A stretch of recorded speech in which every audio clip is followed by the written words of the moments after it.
11월 25일 새벽 예배 말씀 함께 나누겠습니다. 오늘 본문은 누가복음 8장 49절에서 56절까지 말씀입니다.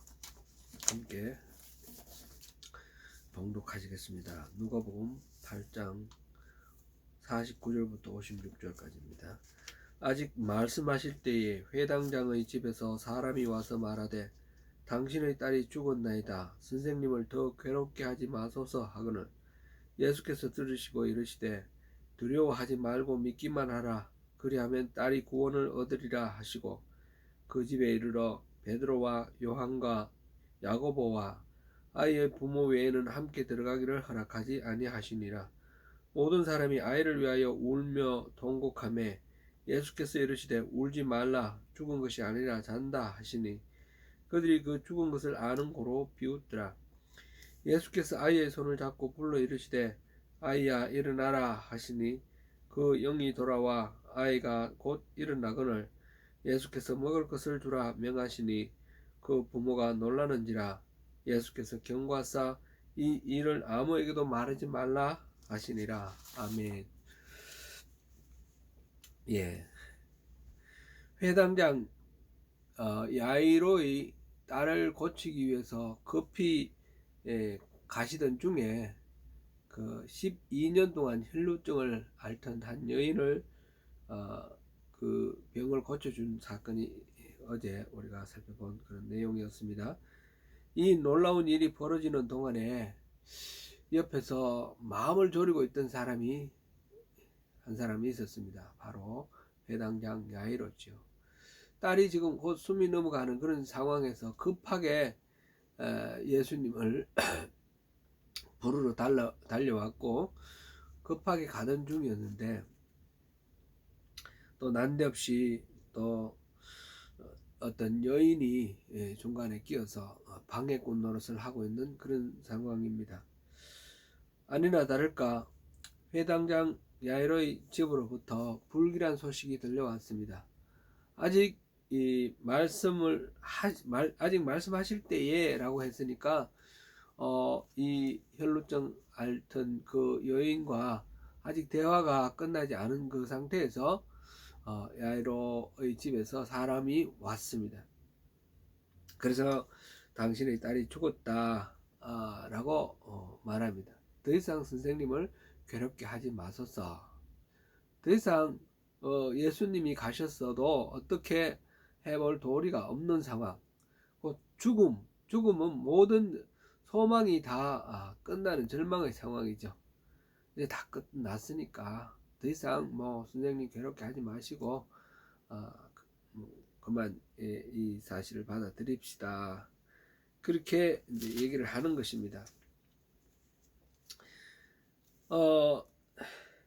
그 말을 들으신 이 혈루증 앓던 여인과 대화 중에 지금 가고 있던 야이로의 집에서 온 사람이 야이로가 하는 이야기를 듣고 예수님이 하신 말씀이 걱정을 하지 말라는 말씀인데 그 말씀이 바로 49절에서 50절 말씀인데 다시 한번 보시겠습니다. 아직 말씀하실 때에 회당장의 집에서 사람이 와서 말하되 당신의 딸이 죽었나이다. 선생님을 더 괴롭게 하지 마소서 하거늘 예수께서 들으시고 이르시되 두려워하지 말고 믿기만 하라. 그리하면 딸이 구원을 얻으리라 하시고 모든 사람은 다 이 딸이 죽은 것으로 끝났다고 생각하지만 예수님은 다르십니다. 예수님께는 죽음이 끝이 아닙니다. 예수님께서는 사망의 권세를 다스리시는 분이십니다. 사람들은 주님이 누구신지 잘 모릅니다. 그래서 선생님, 랍비 그렇게 말하지만 주님은 온 인류를 구원할 메시아 이십니다. 그래서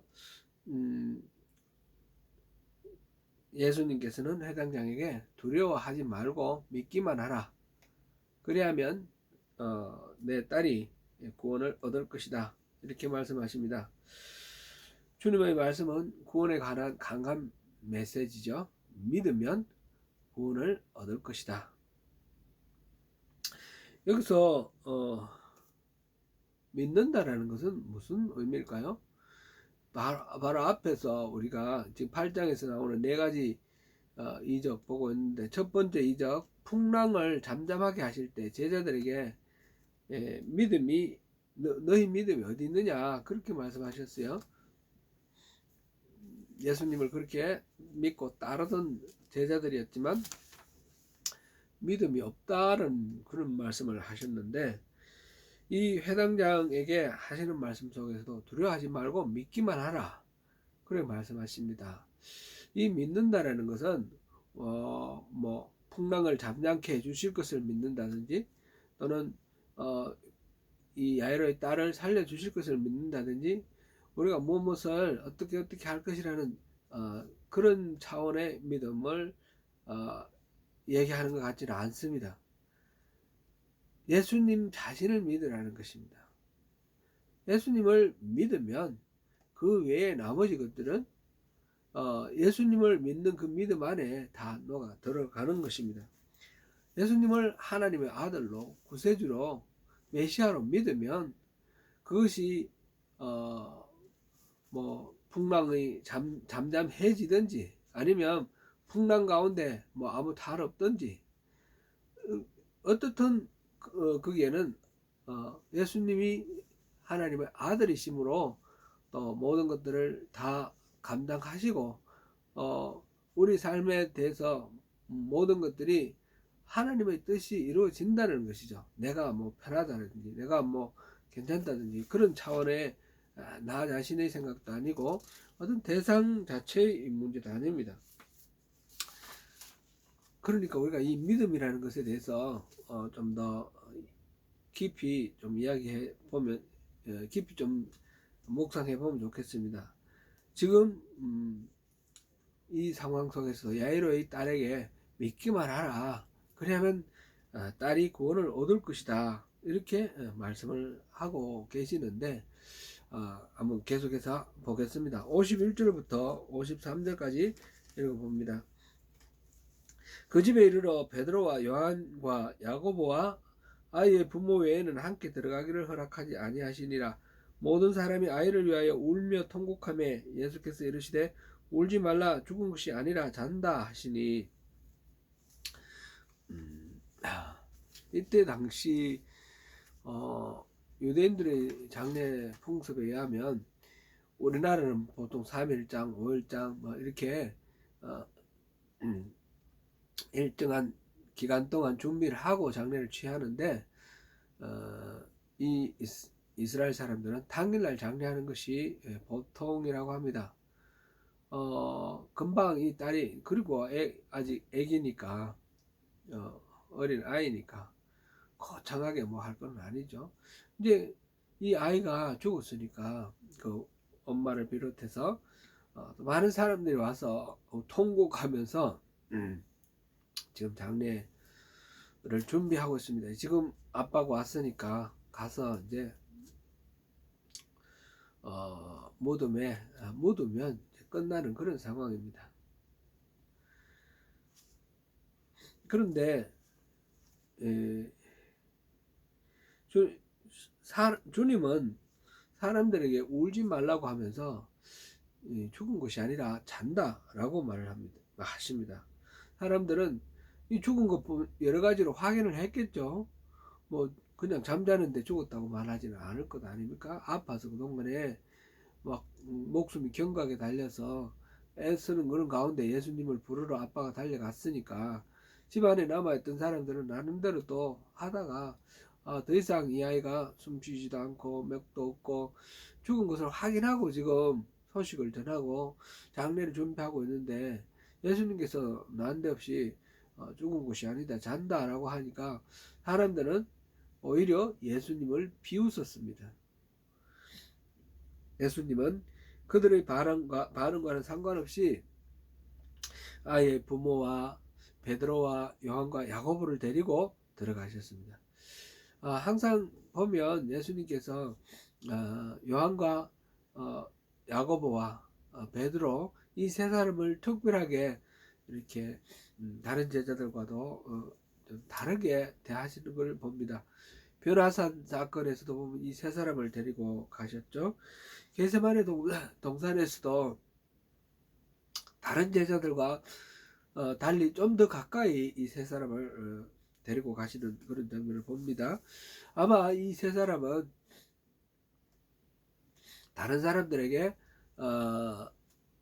보일 수 없는 것까지도 보이고 다른 사람들은 이해할 수 없는 것까지도 예수님에 관해서 이해하면서 함께 고민하며 이렇게 의논할 수 있는 그런 예수님에게도 필요한 친밀한 그런 제자들이었던 것 같습니다. 그들을 데리고 그 방간에 들어가서 그 아이를 일으킵니다. 54절부터 56절까지 보시겠습니다.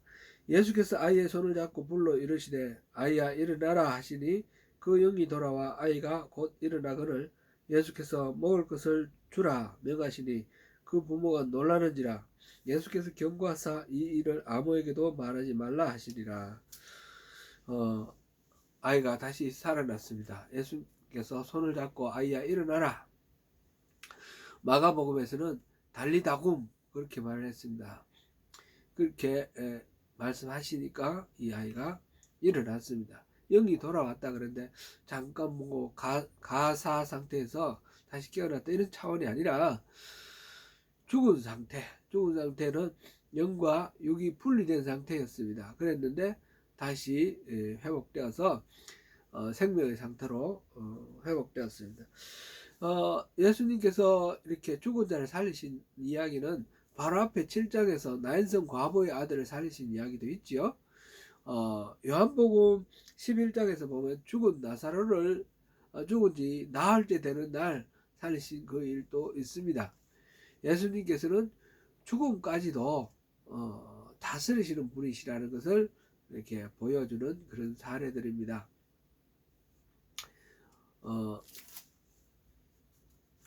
예수님 자신도 죽으시고 부활하시겠다는 것을 미리 예시해 주신 것이다. 이렇게 볼 수 있겠습니다. 예수님은 아이에게 먹을 것을 주라 이렇게 말씀하시고 그 아이가 또 알느라고 제대로 먹지도 못하고 많이 힘들었을 테니까 원기도 회복하고 살아있는 하나의 어떤 증거이기도 하죠. 예수님께서 부활하셔서 제자들을 만나셨을 때 갈릴리 호숫가에서 디베라 호숫가에서 만나셨을 때 고기와 물고기를 잡은 물고기를 구워서 드시고 또 떡을 드시고 이런 것을 통해서 부활하신 예수님이 살아계신 분이시다는 거, 유령이 아니라 살아계신 분이라는 걸 보여주기도 하셨지 않습니까? 뭐 그거와 차원이 같은 건 아니지만 이 아이에게 먹을 것을 주라. 기운을 차리게 한다는 측면도 있고 분명히 살았다는 것을 또 이렇게 강조하는 의미도 있는 것 같습니다. 그래서 이렇게 예수님께서 이 아이를 살리셨습니다.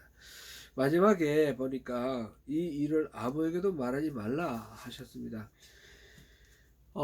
예수님께서 이 죽은 아이를 살리신 것을 알리지 말라고 하신 이유가 무엇일까? 그것이 참 궁금합니다. 지금 8장에 4개의 이적이 이렇게 소개되어 있는데 그것은 예수님께서 평범한 어떤 사람, 그 중에 학식이 깊고 뭐 사례가 아주 깊으신 어떤 선생님 그런 차원이 아니라 바로 자연도 다스리시고 귀신도 이렇게 통치하시고 통치하신다는 게 적절한지 모르겠습니다. 귀신도 쫓아내시고 그리고 어떤 병, 혈루증으로 대변되는 병이나 또 이 야이로의 딸의 죽음이나 이 모든 것들을 다 다스리시는 하나님이시라는 것을 보여주는 그런 이적 4가지인데 그런 이적을 행하시고 이것을 알리지 말라라고 말씀하십니다. 이것이 왜 알려서는 안 되는 비밀일까요? 그것이 좀 궁금합니다. 예수님께서는 이 야이로의 딸이 죽었다는 이야기를 듣고 죽은 것이 아니라 잔다, 믿기만 하라, 그러면 소녀가 구원을 받을 것이다, 네 딸이 구원을 받을 것이다, 그렇게 말씀하셨고, 그 집에 도달해서도 막 사람들이 이미 장례 절차에 돌입을 해서 통곡하고 난리인데 죽은 것이 아니라 잔다라고 했습니다. 예수님께서는 죽은 자 가운데서 지금 야이로의 딸을 죽었다, 그러나 내가 살리겠다, 이래서 살리시는 그런 쪽에 관심을 가지시는 것보다 이 아이의 어떤 생명은 살려주는데 사람들이 이 이적에 관심을 갖는 것보다 예수님 자신이 누구신지 그것을 아는데 더 관심이 있었던 것으로 보입니다. 예수님을 어떤 구세주, 메시아, 예수님의 존재 자체에 깊은 묵상을 하고 예수님을 믿고 신뢰하며 자기 인생을 의지하고 걸고 그렇게 따르는 그런 믿음을 갖기를 원하셨는데, 사람들은 병 고치고 귀신 쫓고 이적을 베푸는 자로 그런 쪽에만 관심을 갖고 있는 것을 예수님은 원하지 아니하셨던 것으로 이렇게 보입니다.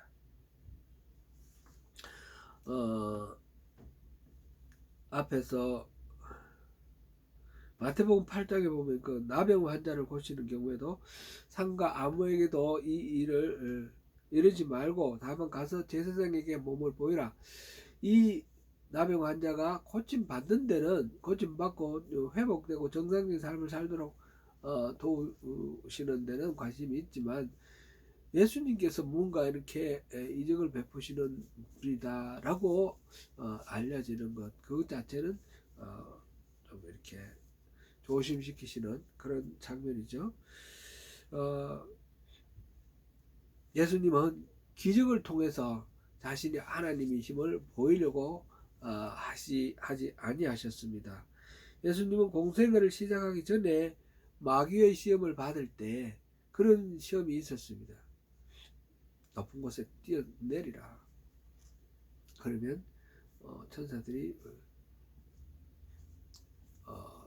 바칠 것이다. 이 땅에 있는 권력을 이렇게 다 주겠다, 이런 말씀을 하시면서 이런 말을 하면서 마귀가 여러 가지로 유혹을 하는데, 예수님이 하나님의 아들인 것을 뭔가 이렇게 사람들한테 보여서 그런 주목을 받는 그런 것을 예수님께서는 원하지 아니하셨습니다. 이적을 행하는 것은 예수님에게는 아무런 일도 아니죠. 그렇게 해서 이적을 통해서 사람들이 예수님이 하나님의 아들인 것을 알고 고백하고 그렇게 되지는 않는다는 것을 주님은 아셨던 것이죠. 우리들에게도 이거는 도전이 됩니다. 기적이 있어야 하고 뭔가 초자연적인 것이 있어야만 우리의 믿음이 세워지는 것인가. 최근에 제가 잘 아는 어떤 목사님의 그 사역만이 아니라 자기 자랄 때부터 있었던 여러 가지 신앙과 연관된 어떤 일들을 적어 놓은 글을 보는데 참 은혜와 은혜를 많이 받고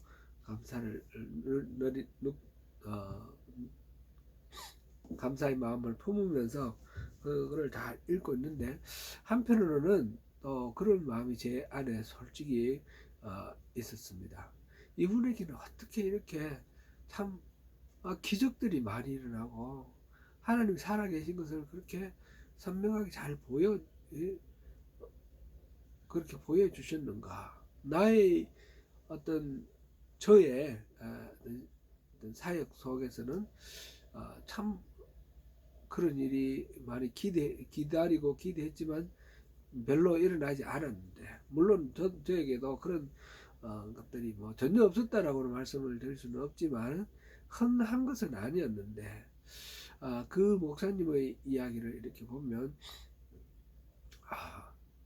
굉장히 부러울 정도로 그런 게 있더라고요. 그래서 제가 좀 한편으로는 조금